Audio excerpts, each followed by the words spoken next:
Well, Michael, thank you very much for sitting down with us. Thank you for having me. As you can see, we are currently situated 8 feet apart, and you are comfortable with this setup? I'm comfortable. Right. Yes. I'm comfortable with the setup. We're all comfortable. So we are going to talk a little bit about Michael and what makes Michael Michael.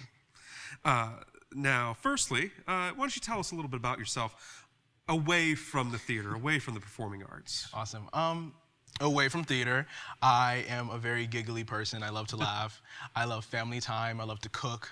And video games, always video games. And you're an Akron native, right? I am. From your alma mater is? Akron Early College. Great. And it was there that you first became interested in the theater, correct? That is right, yeah. And how was that? Well, I was always big on the hostings of the talent shows and stuff like that, but I never really thought about anything other than the stage, And then they decided they were going to do another play, a little 2 1-act play festival. So 2 different 1 acts, and I was in the comedy version of the 2, and I was yeah, I'm just gonna go out on a limb and just try it. And oh my God, opening night came around. I was this is it.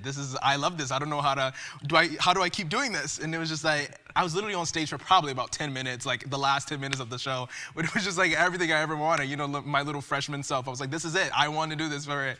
But yeah, it got me locked in from that one tiny experience. I know we're very grateful here at Weathervane that you've had that experience, because then that led into you working with us on stage as a performer, Raisin in the Sun, The Wizard of Oz, and most recently in Tommy as Cousin Kevin, which I choreographed and was very thankful to have you involved as a part of it. It was fantastic to work with. So fun.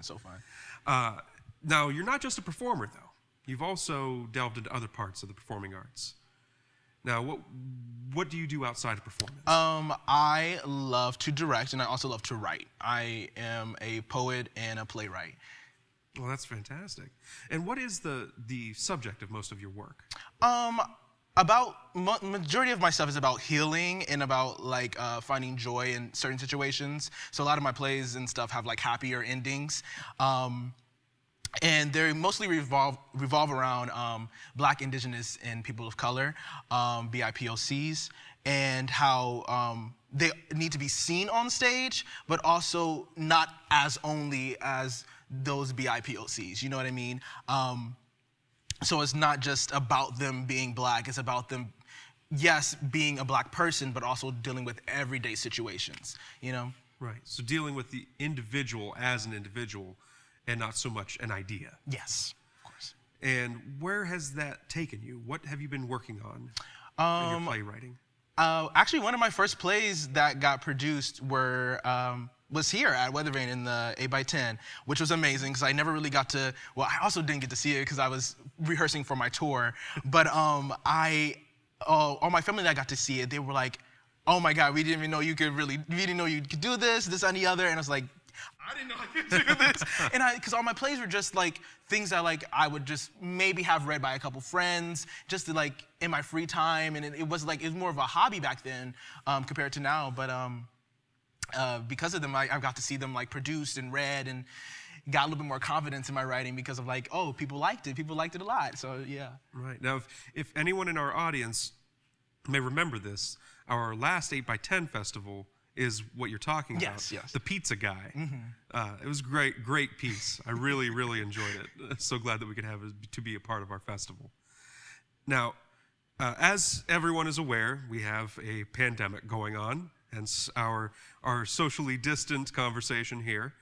How has the pandemic been affecting your work as an artist?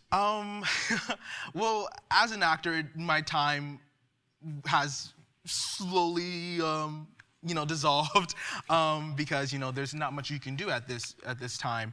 I was literally in the middle of my U.S. tour when we got the word, and everything just closed down. We were sent home immediately.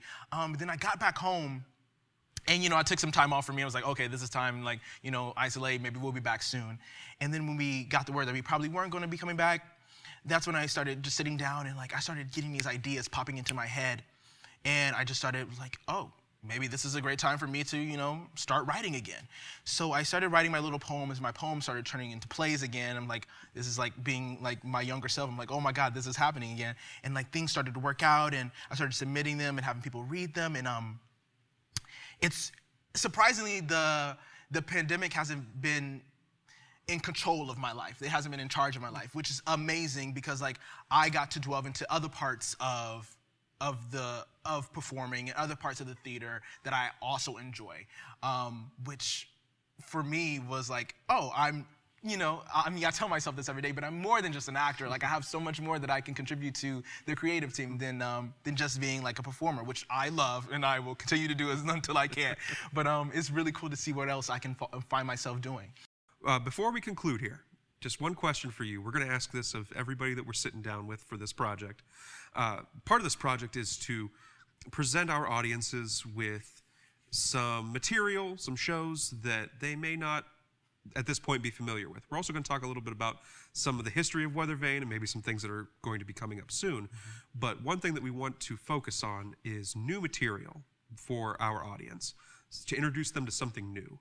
Now, I know that you are a well-traveled artist and that you've attended a lot of shows. You've seen a lot of shows. We were just talking about your last trip to New York, some of the shows that you saw there. But I would like to know from you, what is one show that you are aware of that you may have seen recently or a long time ago, a play or a musical that you think is some material that our audiences should look into, should seek out, should know a little bit more about? I actually didn't see this one. I read it and saw some clips of the Broadway run of it.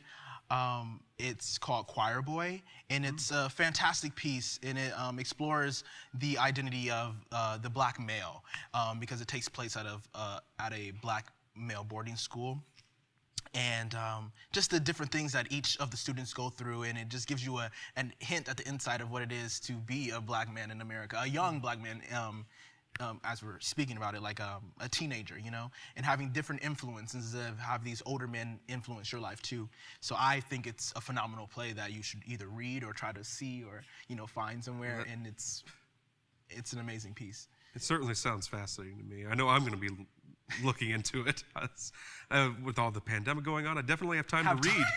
So I will find myself a copy and see what Choir Boy is all about. But until then, thank you very much, Michael. Thank you for sitting down with us. And looking forward to seeing you again soon. Thank you. Thanks.